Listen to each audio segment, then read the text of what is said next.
ভাইরে ভাই, গতকাল থেকে আমাকে অনেকেই জিজ্ঞেস করছে যে তুমি এত ছেলের সাথে ভিডিও করতে পারো, আর ওই বেটা এক মেয়ের সাথে ভিডিও করতেছে দেখে তুমি কান্নাকাটি করে ফেলছো। আরে ভাই রাখেন তো, আমার ওইগুলো মাথায় নিয়ে আই ডোন্ট কেয়ার তো কি করলো না করলো।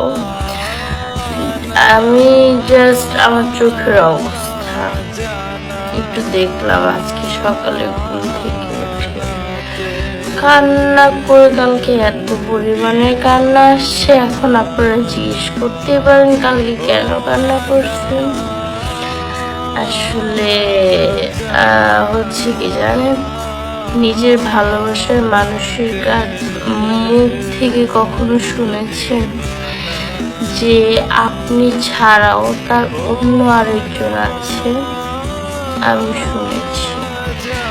আসলে হয়তো আমার ওই মানুষটা বেশি দিনের না, বাট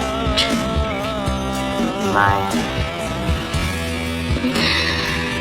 তো আমি আমার ভালোবাসার মানুষটিকে একটা জিনিস রিকোয়েস্ট করব, তোমার যেই থাক প্লিজ কখনো আমাকে বলো না, কারণ এটা আমি সহ্য করতে পারবো না। সত্যিই কিন্তু সুমাইয়া রিমু মানিককে অনেক বেশি ভালোবাসতো, তার জন্যই মানিকের পাশে অন্য মেয়েকে সহ্য করতে পারেনি সুমাইয়া রিমু।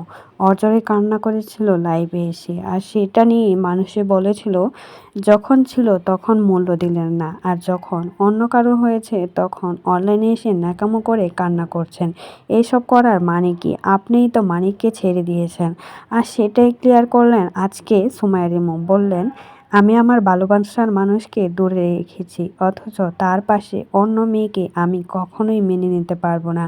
আর যাই করো আমার সামনে কখনো বলো না অন্য মেয়েকে বা অন্য কাউকে আমি ভীষণ ভালোবাসি, তাহলে আমার অনেক বেশি কষ্ট হবে। আসলে সুমাইয়া রিমু কষ্ট পাচ্ছে।